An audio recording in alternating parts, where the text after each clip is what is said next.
I'm going to talk about anarchism today, and especially I'm going to talk about the life and death of one guy, somebody I don't admire, Emile Henry, but in a way he represents some aspects of the origin of modern terrorism in late 19th century Paris. And I guess if you're going to write a book about somebody, it's not a bad idea to pick someone who only lived to be age 21.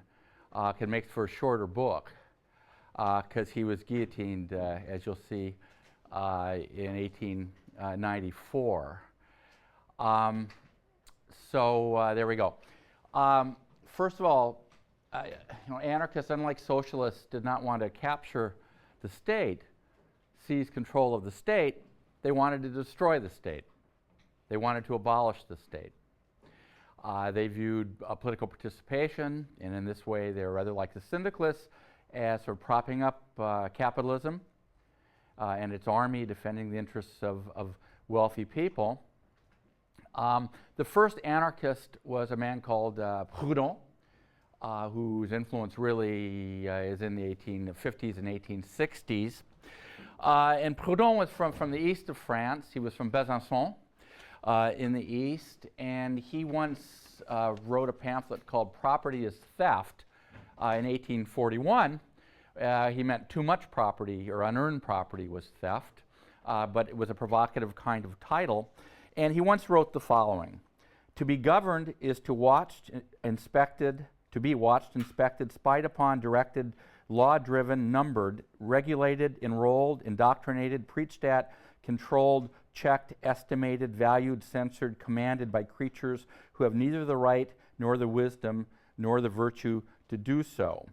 To be governed is to be at every operation, at every transaction, noted, registered, counted, taxed, stamped, measured, numbered, assessed, licensed, authorized, admonished, prevented, forbidden, reformed, corrected, punished, and on the pretext of public utility in the name of the general interest to be placed under contribution, drilled, fleeced, exploited, monopolized, extorted from, squeezed, hoaxed, robbed, and then at the slightest resistance, the first word of complaint to be repressed, fired upon, vilified, harassed, hunted down, abused, clubbed, disarmed, bound, checked, imprisoned, judged, condemned, shot, deported, sacrificed, sold, betrayed, and to crown all, mocked, ridiculed, derided, outraged, dishonored." That is government, that is its justice, that is its morality. Now, Proudhon was followed by two important Russian anarchists, both of whom I won't talk about, but who are extremely interesting, and both of whom were nobles. One is a guy called Peter Kropotkin, and the other, the quite terrifying Mikhail Bakunin. And they become quite important. Kropotkin, who was a gentleman geographer and once toasted by the King of England, and in the end was horrified by the Bolshevik revolution, he was among those who came up with the term propaganda by the deed. That is the belief that the masses were potentially revolutionary, and it took a single spark, a single assassination, a single bomb to start revolution rolling. Anarchists assassinated, depending on how you count it, 5 or 6 or 7 heads of state in the late decades of the 19th century, including President McKinley of the United States, who was shot or stabbed, I can't remember which, in Buffalo, New York in 1901. That number included, as we'll see in a while, Sadi Carnot, C-A-R-N-O-T, who was the president of France. So I want to begin with a bomb. And I've had, because of this bomb, years and years afterward, I've had the rather odd feeling of twice having eaten in the cafe restaurant that my book subject blew up, the Cafe Terminus. And it is a turning point in the origins of modern terrorism. On February 12th, 1894, a pale, thin young man called Emile Henry prepared a bomb in his room in Paris. He hid it in his clothing along with a loaded pistol and a knife. and he headed toward the elegant boulevards near the Paris Opera, which had been completed 20 years earlier. He wanted to throw the bomb and kill as many people as possible. Henri stopped before the opera itself, which, as you can see, resembles a giant gilded wedding cake. There was a fancy ball going on, and he knew he could not get past the guards to get close enough to claim any victims. He then checked out the Restaurant Bignon, followed by the Café Américain, and then the most chic of them all, the Café de la Paix in the Grand Hôtel, which is still there. He was in some way a flâneur, an intellectual who had briefly in his life been something of a dandy, but if so, he was an impoverished flâneur who lived on the margins of urban life and who now came to the Grand Boulevard not just to observe with detached distance, as the flâneur did, but to hate and now to kill. He moved on, finding each place was not crowded enough.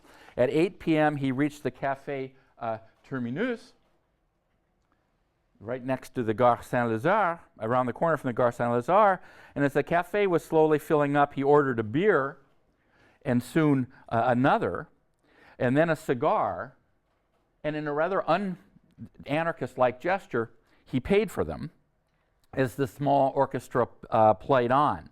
About an hour later, he walked to the doorway, turned, lit the fuse with a cigar. He threw the bomb back into the cafe, which was now very crowded.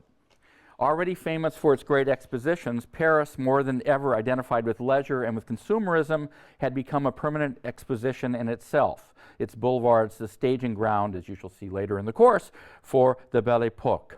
Department stores welcomed clients with dazzling electric lights and arranged shop windows inspiring Zola to call them the cathedrals of modernity. The aisles of the department stores were, as has been argued, a continuation of the great boulevards themselves. In contrast, the poor workers lived along the narrow gray streets of the Quartier Populaire. This is not a Quartier Populaire. This is the terminus, the plebeian neighborhoods of eastern Paris, where cholera had killed as late as 1884. The rebuilding of Paris by Haussmann in the 50s and 60s had chased thousands of ordinary people by higher rents to the exterior neighborhoods of northern Paris, northeastern Paris, and to the working class suburbs. But the capital of the world, that is Paris, was no longer the capital of revolution. Soldiers in Paris seemed to be, police and soldiers seemed to be everywhere, and there were indeed many more of them. For that matter, Haussmann's boulevards were too wide for barricades. To Auguste Renoir, the Impressionist painting, the new boulevards that lined, the buildings that lined the boulevards were, quote, cold and lined up like soldiers at review, a nice description of the consolidation of state power in 19th century France. On May Day 1891, troops fired on demonstrators, killing women and children in the small industrial town in the north of Fourmi, a woolens town. France may not then have had strong executive authority because of the fear of Caesarism after 2 Napoleons, but no other state was so centralized. And so in the early 1890s did anarchists begin to create small organizations along La Mouffe, which is the Rue Mouffetard, behind the Panthéon, where a guy called Jean Grave published one of the anarchist newspapers at number 140. Here and there in the Latin Quarter, but above all in Montmartre and in these northern industrial regions and beyond in suburbs. Now the 1880s and 90s will, as you may already know, will be remembered as a time of scandal, the sleazy Panama Canal scandal and lots of other ones, the president's son-in-law selling the Légion d'honneur, etc. And the memory of the Paris Commune loomed large for anarchists. More than 25,000 people had been gunned down, and now from the heights of Montmartre and from Belleville, another peripheral neighborhood, anarchists looked down on the flashing lights of the capital, and they hated. Many admired the Russian anarchist Michael Bakunin, for whom destruction was, quote-unquote, a creative passion that would bring about the end of the state, capitalism, and private property. The modern state, Bakunin wrote, with all its terrible means of action given to them by modern centralization, was becoming an immense crushing, threatening reality as those slaughtered communards saw up close in May of 1871. And so a wave of anarchist bombings swept the capital between 1892 and 1894. They ended with the assassination of Sadi Carnot in June of that year in Lyon. After two attempts on his life, King Umberto I of Italy noted that assassination was, quote, a professional risk. And indeed, he was later assassinated himself.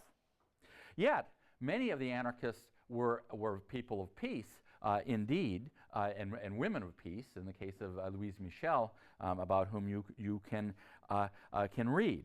For Kropotkin and before him Proudhon, the goal was the primitive. The goal was sort of communities that would exist without the state. Kropotkin had lived in the French Jura Mountains in the east and also in Switzerland, and their watchmakers seemed to get along fine without the intrusion of the state. But yet, as I said before, it was Kropotkin who accepted and may have created the phrase propaganda by the deed, sometimes attributed to the Italian anarchist Malatesta, who had lots of influence in Spain, in Italy, and in Argentina, who doesn't look like such a terrifying guy himself when you see him there. But again, the belief that a single act of violence would be the spark that would bring social revolution. Now, Kropotkin later had doubts about this, and he said, personally, I hate these explosions, but I cannot stand as a judge to condemn those who are driven to despair.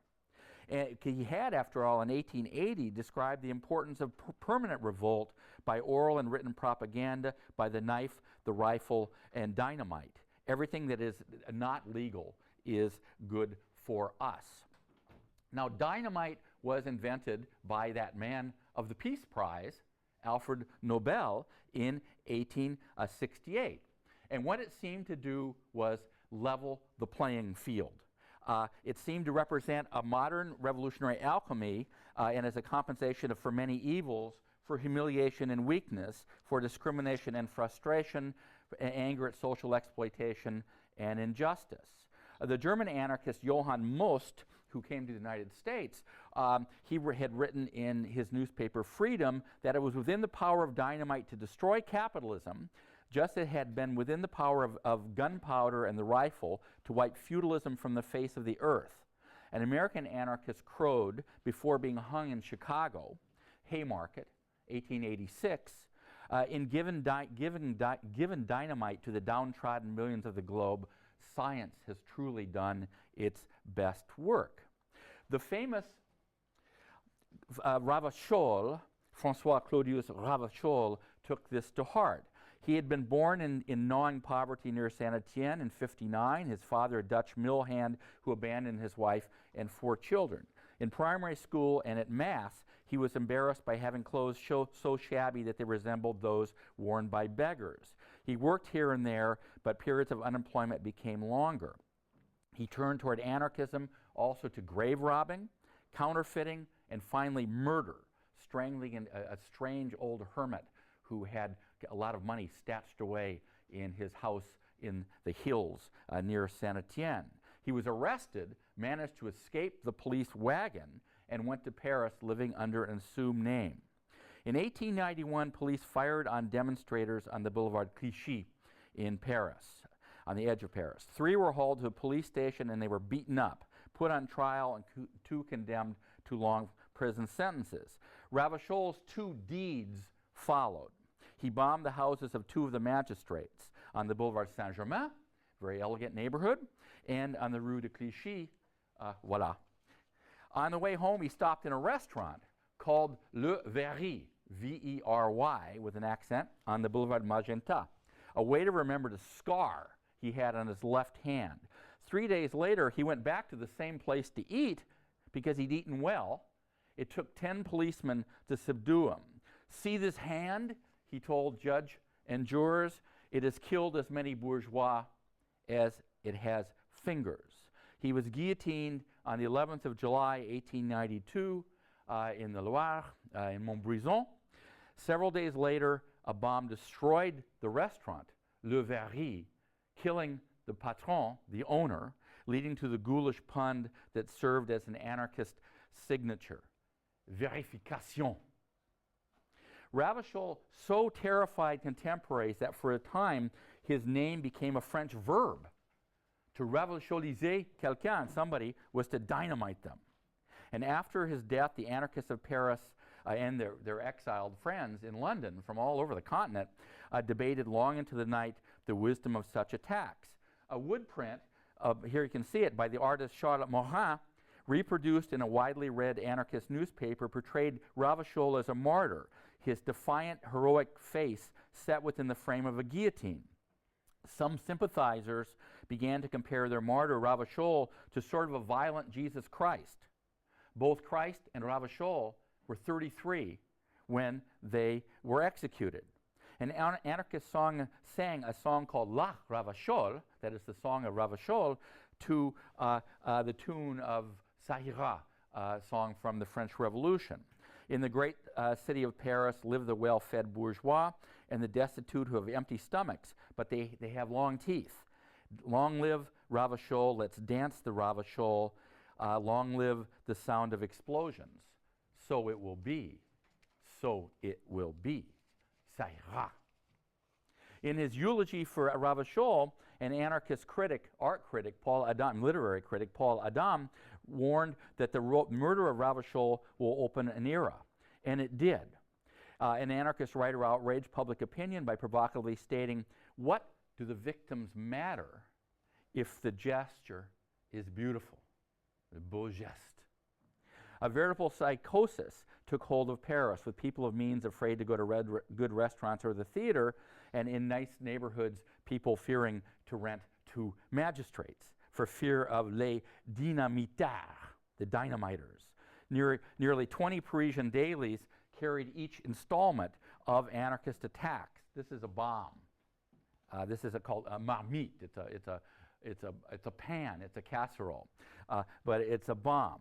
Hundreds of scrawled, and here's the first, they invented at this time the wagons that come to detonate and to make safe as best they can these objects, and they kept finding joke bombs in sardine cans and stuff like that. And so here's the municipal chemist, a guy called Girard, who's checking this out. Hundreds of scrawled threats, of which I read them, but they're in the archives there, arrived to property owners and the concierge, people of means, signed by the avengers of Ravachol or an anarchist from the neighborhood, addressed to an exploiter of the proletarian. Finally, the day when social justice will arrive. Next Sunday, the 1st of May, you will be blown up. Signed, La Dynamite. And in Montmartre, a benefit dance for anarchists played the Dynamite polka as one of the dances. The well-known next act. On the 9th of December 1893, Auguste Vaillant, an unemployed worker distraught at being unable to feed his family, tossed a small bomb filled with thumbtacks, into the Chamber of Deputies. His goal was not to kill. There were several scratches on the deputies, but to call attention to the plight of the poor, whose situation seemed to be getting worse and worse. He was captured on the spot. The guillotine immediately, instantaneously, after a brief trial, severed his head as he defiantly shouted the obligatory, "Long live anarchy." Emile Henry's father, a militant Republican who wrote poetry, had been elected to the Commune from the 10th arrondissement and was a member of the Central Committee of the Federated National Guard in the Paris Commune. He fled under a sentence of death to Spain. And in Catalonia, he worked in the mines, turning from socialism to anarchism, because the anarchists were terribly influential in Spain right through the Spanish Civil War, particularly in Barcelona and also in Andalusia in the south. Emile was born in 1872 in a suburb of Barcelona, dominated by the textile factories. He had two brothers, Fortuné, who was older, who had the same name as his father, and Jules, who was 15 in 1894.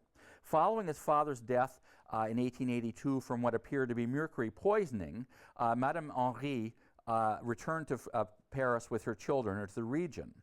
Emile became a pupil of the city of Paris, receiving the equivalent of a scholarship to a school outside of Paris.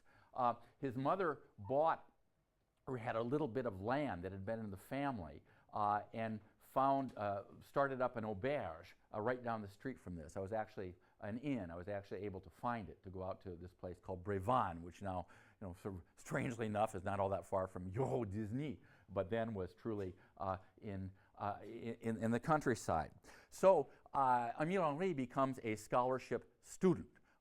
He's very smart. He gets certificates of merit in all the schools he goes to, and he gets his BAC, his baccalaureate exam. He passes it at age 16, which was pretty tough to do. He was examined in physics, math, and chemistry, and he would put some of the later to use, as we shall see. The last report on his scholarship read, he will begin studies next year at the École Polytechnique, which is one of the grandes écoles, the big, military engineering school, extraordinarily hard to get in. He was classified as admissible, that is, he could be admitted. But after passing one part of the exam, he failed the oral exam, but he could have taken it again. He claimed that one of his friends threw a stink bomb into the room when he was taking the exam. It was said later that he vowed vengeance on bourgeois society, blah, blah, blah. That wasn't the case. He took a position with an uncle, an engineer working on a water project in Venice, but he precipitously returned to France. He dabbled in spiritism, trying to contact the soul of his dead father, and that's where he tried to move tables around and all of that. His anarchist friend Charles Malotaux claimed that he lost his footing and fell into the abyss of spiritism, even becoming a medium of incarnation, and wasted his health in such exhausting experiments because he longed for knowledge. But he left it all behind. In Paris, he worked here and there while living on the margins of urban life.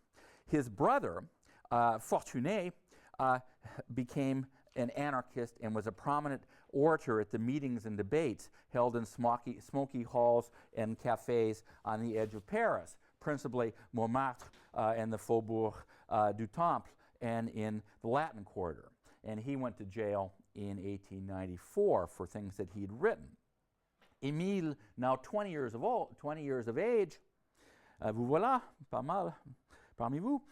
He was called Microbe by his classmates because of his relatively small size. He was pale, deep-set black eyes, as you saw, and sported the beginnings of a blonde beard on his chin to go with chestnut hair. He was devoted to his mother and would walk or take the train out to not a really nearby station to go and visit her, and there with a bar, several tables with workers drinking wine, the inevitable checkered tablecloth, green shutters, and a red brick roof, and chickens poking around and laundry hanging out to dry. As I said, it was a village. And of the 120 francs that Emile Henry earned a month, he gave about a third of his mother to his mother.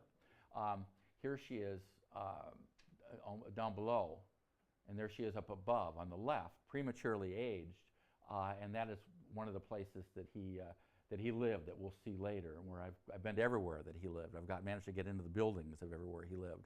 You kind of walk around and follow him. I don't admire him, but it's interesting to try to see what he saw, and that's what I really love about history. Anyway, so he began meeting with some of the anarchist groups. He read Kropotkin's great book, The Conquest of Bread, as well as works by Malatesta and various French counterparts. His two targets were private property and authority, two vicious germs, as he called them, that formed the base of contemporary societies that he wrote have to be destroyed, eradicated from social life. He remained an intellectual, somewhat detached, arguably, from those people who crowded into these anarchist meetings or who came to get, for once, a bite to eat in the various lectures where soup was served to the poor afterward. In contrast to Vaillant, who loved the people, Vaillant was the guy executed for throwing the tack bomb. Malotaux remembered Emile only loved the idea. He felt a marked estrangement from the ignorant and servile plebeians. a feeling distinctive also of a number of literary and artistic anarchists by whom he met no less a painter than Camille Pissarro, who was an anarchist. And Montmartre also was the center of this sort of literary and cultural anarchism, the anarchism of this sort of intellectual elite who lived in Montmartre because it was cheaper. And the next generation would move down to Montparnasse, and then Montmartre would already become the sort of tourist trap it is now, though it still has its charms. Emile Henry was a loner. He never spoke in public, as far as we know, though he did shout out some things at meeting once. He was described later, after his death, as the Saint-Just of anarchy. Saint-Just was a cold, steely guy who had ripped off his mother's silver before the French Revolution, who became a member of the Committee of Public Safety.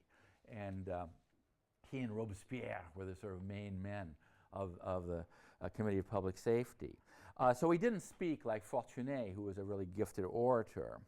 And in March 1893, Fortuné gave a speech at this one place where they met over and over again, denouncing the government class and the bourgeoisie. And he appeared to pull a dynamite cartridge from, he said, "This is our arms. These are our arms." And he appeared to pull a dynamite cartridge from his pocket. It actually was nothing but a pen, or a pen case. But he was arrested, and so was Émile. Émile lost his job at that point. He worked in the garment industry. I love this, because here's the Rue de Sentier in the center of Paris, and that's still, the sign is so beautiful from the 1890s that they left it there. That company hasn't been there since World War I. But that's where Émile worked, but he lost his job after he was arrested and then released. He bounced between bad jobs, once working as an apprentice and unpaid watchmaker in order to perhaps work on timing mechanisms for bombs. In 1892, and he always got very good. The employers loved him because he was very smart. He served as an accountant. He penned letters and that kind of stuff. But in 1892, he briefly served as the manager for the Anarchist Literary, a newspaper. In the meantime, he was gathering materials to make bombs and learning how to prepare them. That July, he and his brother may have gone to Saint-Étienne and Montbrison with the intention of blowing up the house of the magistrate in Ravachol's trial down there. And I went to Saint-Étienne to try to find if he actually went there, and the police think he did, but I have no positive proof of that. Anyway, the police informants, and the police were everywhere. If you want to see this, Joseph Conrad has a wonderful novel called The Secret Agent. And G.K. Chesterton has another one called The Man Who Would Be Thursday, in which all 7 anarchists in this anarchist group turn out to be police spies. And London was just riddled with police spies, watching the Dutch and Spanish and French and Russian and Czech anarchists and all the others. But anyway, he was overheard telling somebody, "I didn't put enough nitroglycerin into this one, and it didn't work, but I'm going to put a little more acid next time and we'll see what happens." And the police report, which I've seen, assigned him the number 318,532, and so he had a police existence, which was good for me. The police, as I said, had infiltrated these groups. One of the police spies, who was known as X number 4, reported that the old ways of the anarchists no longer seemed to be in play. That where anarchists used to go to these big halls where the police were scribbling notes and identifying everybody was there, that the ones who had to worry about were not the ones who were in the hall giving speeches, but as the one who were lurking in the shadows, looking for other people with evil deeds, as it were, in mind. They were the ones who would show up and then leave quickly. These were the most violent ones, the ones who were capable of carrying out propaganda by the deeds. They were not the hableurs, the posers, or the boasters. They were off by themselves. And they reflected a debate within anarchist circles between the associationalists, who would end up being syndicalists, and those who believed in the individual autonomy, that the single anarchist making his decision to go out and kill, individual autonomy. And thus, I use the description of this lecture, for better or for worse, as Dynamite Club. But Dynamite Club was the perception of, not the police because they knew better, but of the public, that imagined that behind every incident, every sardine can, was a nefarious plot to destroy organized society. There was no club, but there were some violent individuals capable of, minorities within the anarchist movement, of doing deeds. On the 11th, backing up 1 year for reasons we'll see, the 11th of November 1892, an employee of the mine company of Carmaux, those mining strikes that had catapulted Jaurès to fame, found a suspicious-looking package on the floor outside the company door at 11 Avenue de l'Opéra, there, 11, up on the left. This is 1900, this picture. I've gotten in that building too. My son and I did. I showed him where he put the bomb. It's still a very elegant building. And they carried it downstairs rather stupidly, placed it on the sidewalk at the back entrance. And a policeman came along and said, well, you better take it to the police station, not noticing that there were little powder that seemed to be coming out of this machine, as they used to call them in those days. It was a reversible bomb. It was a bomb not made by a fuse, but by chemicals, and when they came together would blow up. And so these poor policemen are carrying it to the nearest police station, which is there. No, that's the building now. You can get into. It's on the first floor. I love stuff like that. I just love it. That's the police station, which is still there also. And so they carry it into it through the first courtyard. One guy says, hurry up, it's heavy. It was a heavy thing. They put it in, put it down on the table, and boom. Arms, legs, everywhere, gone. 5 people killed in the most horrible way. The bomb had been wrapped in a newspaper, the issue of Le Temps, from June 1st, 1892, which related the story of the arrest of Emile Henry and his brother. Emile Henry left Paris the next day for London, sending along his apologies. He was on a list of 130 suspects. He hangs around Fitzroy Square, which now is so expensive. So Charlotte Street, just full of one fancy, unaffordable restaurant after another. He hangs around with the anarchists there. A friend of Oscar Wilde's remembered meeting him there. He spoke some English, but not terribly well. Once he told people, today is the anniversary of the dancing lesson, by which he meant bodies jumping up and down in their last final agony in the police station. He was proud. He had exterminated 6 enemies. Malatot said he grew in his own eyes. He said to himself that his role as a destroying angel had just begun. But why didn't they think he was a serious suspect?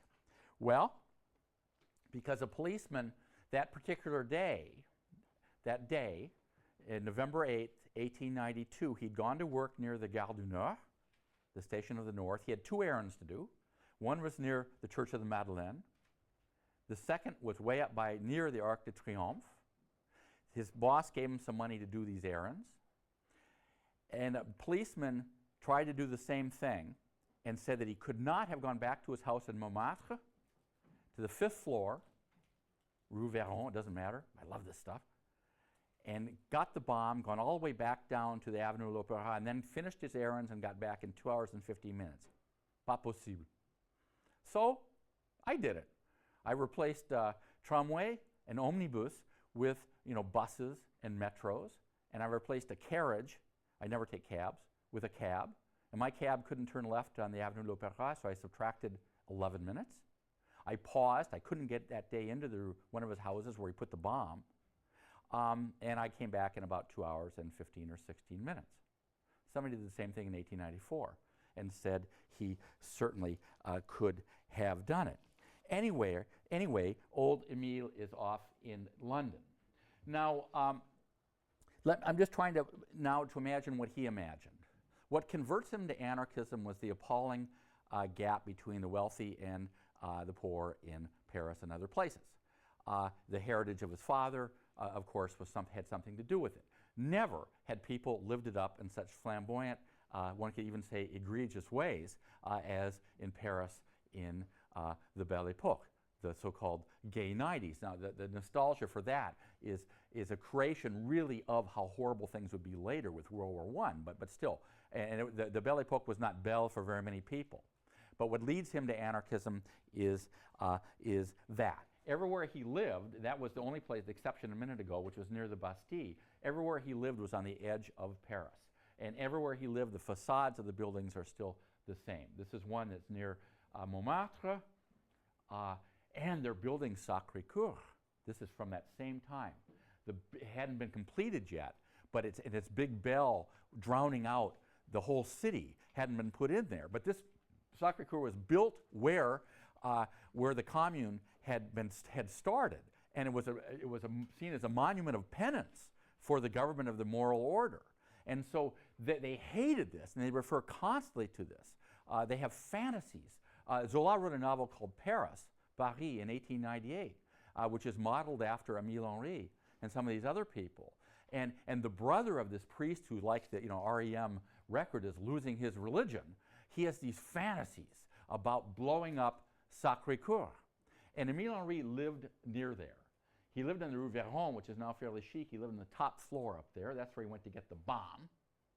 And then he moves into this place. It says Villa Faucheur, and that's not fancy at all. And this is the same facade. He lived on the inside there in 1894. And I went up there because I got to see. I got to see. And this is a pretty sketchy neighborhood, and there are a lot of dealers, drug deals going out here. And I don't want to look like a flic en civil, a plainclothes cop. And I don't want to look like I'm a wealthy tourist either. And so, I kind of hid behind a truck and took pictures, and I walked in and said something like, "Salut les gars," and I had to see. But when you walk out of this, that's how you got in. That's 1894. When you walk out of this, you turn right, and there is the park of Belleville, and down below the Place La Roquette, where he would lose his head. And he looked out. He was lucky. He couldn't see the Tour Montparnasse, which didn't then exist, but he could see symbols that he hated. There was the Tour Eiffel, that had only been there for the Eiffel Tower, been there for 5 years. There was the Panthéon, where the state commemorated its heroes, and there was Notre Dame, which he hated as well. And so he once wrote that love can lead you to hate. He wrote that before he was guillotined. And he hated. He loved humanity in the abstract. He loved his mom too. But he loved humanity, and he hated the state. And so he set out to kill. So these are sort of visual signifiers, I guess, in the new cultural history they would call them. These buildings upon which, or these monuments that he looked down and hated. If you've read Balzac's Old Goriot ever in your reading career, at the very end of the story, Rastignac is up at Père Lachaise Cemetery, and Père Lachaise is not poor, but the area around it is. And he gestures down to Western Paris, the fancy Paris. And he says the equivalent of, "It's war between you and me now, baby." But he wanted to make the big time. He wanted to sleep with the right people. He wanted to just do better and better for himself. Emile Henry says it points down in those neighborhoods, and he says, "It's war between you and me now, baby." And he meant it. And he built bombs, and he went out to kill. At a time when anarchist deeds were being celebrated by some anarchists. The explosive device that he threw into the Café Terminus, February 1894, hit a chandelier, then a marble table, and fell to the ground exploding. 20 people were wounded, of whom one later died. Broken glass, pieces of tables and chairs, blood and injured people. Fear was everywhere. An architect had 5 wounds, a draftsman 17. Henri had been seen. He'd, after all, sipped his second beer, first also, and at one point not so he wouldn't be caught, so we can rule out indirect suicide, which I'll talk about just briefly in a minute. He said, oh, where's the scoundrel that did this? And runs away. And he's chased by policemen, by an apprentice barber, by a contrôleur from the tramway, and they finally catch him around the corner from the Gare Saint-Lazare, and he fires point blank with his pistol. He also had his knife had poison on it as well. One policeman called Poisson was very lucky to have escaped with his life because his big wallet was hit by one of these shots. And so he's put in prison here in the Conciergerie, and that cell no longer exists that he was in. Now, Danton and Robespierre and Marie Antoinette and Louis XVI were also in this prison. And one of the great sources about this guy's life was the prison guards, because they're trying to get information out of him, and he tries to convert them to anarchism. And you know, they have a very interesting kind of relationship. The first night he was in prison, friends of his broke into his room and took out enough dynamite to make 14 or 15 other bombs. And so Paris is, to say the least, on high alert. And so Emile Henry was put on a trial, and in a flourish, he saluted anarchism and gave a declaration for anarchism that was read and is still read today, where he says, you have garroted us in Spain, you have hung us in Germany, you have shot us here and there, you have guillotined us in France, but what you can never do is extinguish anarchy, because its roots are too deep. Not surprisingly, he was condemned to be executed, and that he was on the 21st of May, 1894.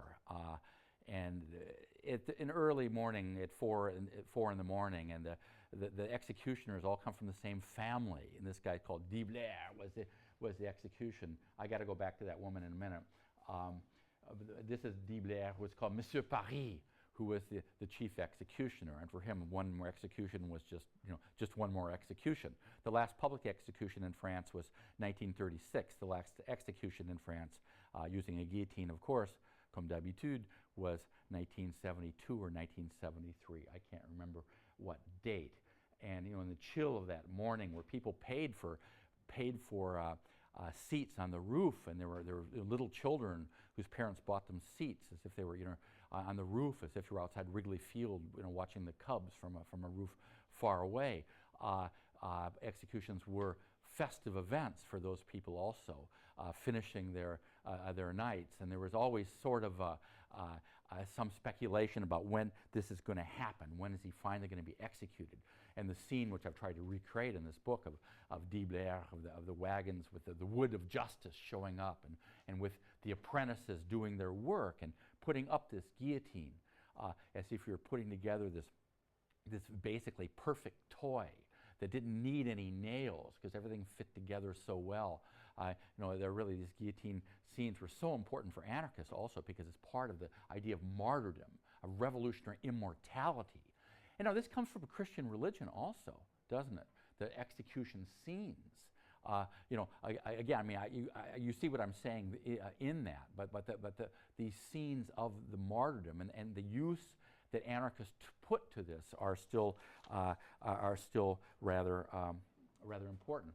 Now, was this a form of indirect suicide? He'd fallen in love with the wife of an anarchist, and her building is still there too.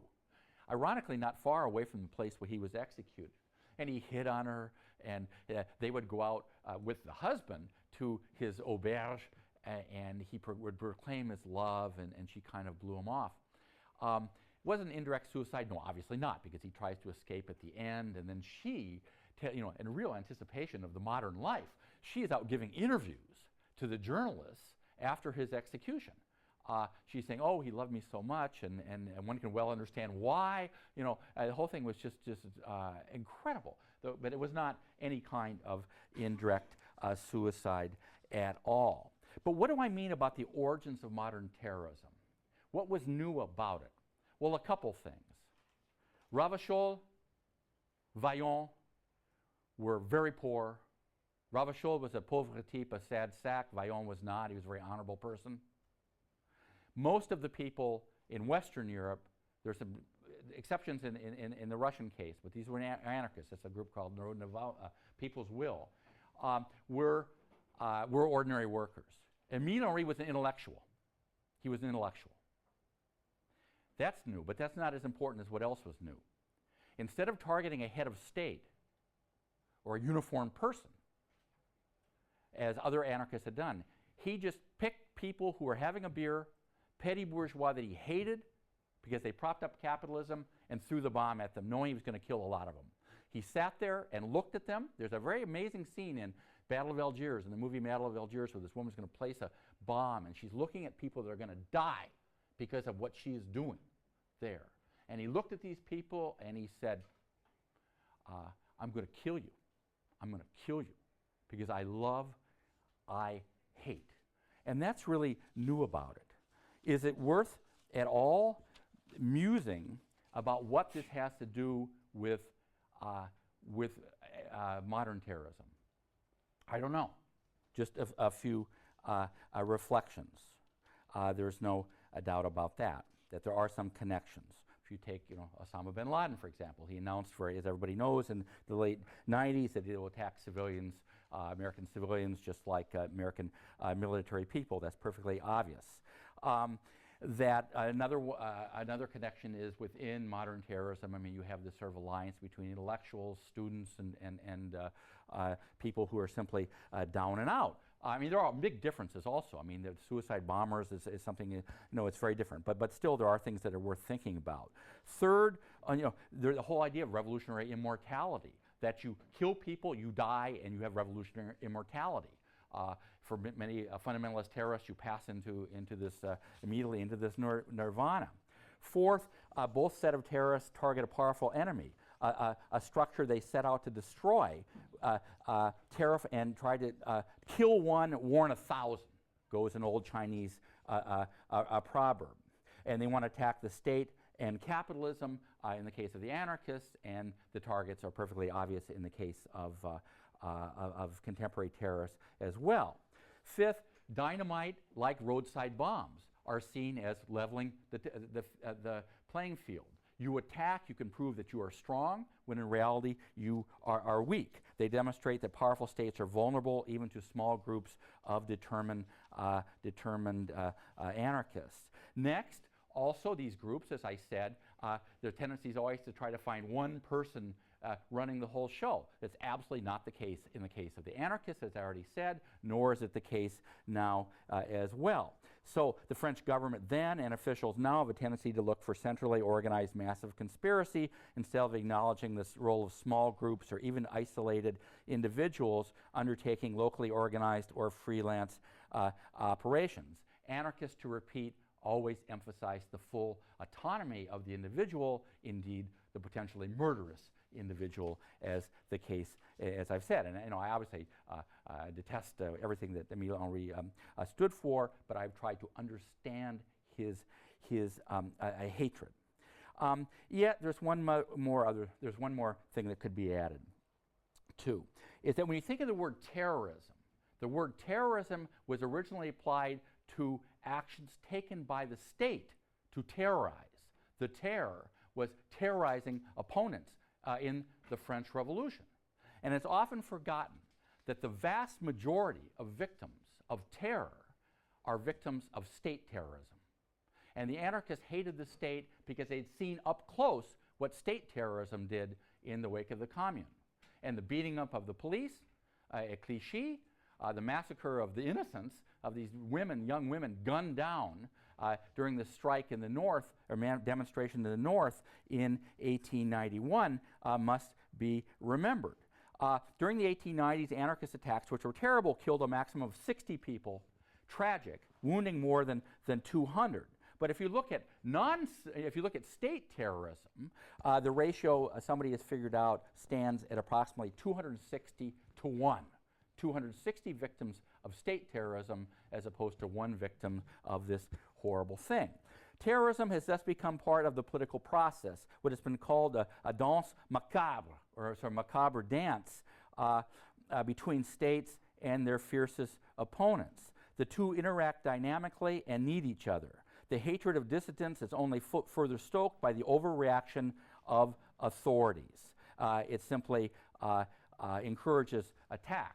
And certainly, this is not a course in political science, but the reaction of the United States government and other governments to the horrible, horrible attacks on September 11th are a pretty good example of that. When states take tactics that swell the hatred of their opponents by abusing prisoners, by torturing prisoners, and by that sort of thing, that line between that goes all the way back to Spain of the 1890s, the first decade of the 20th century, back to the Paris Commune before that, and unfortunately to our very day. That is the story of Emile Henry. See you on Wednesday.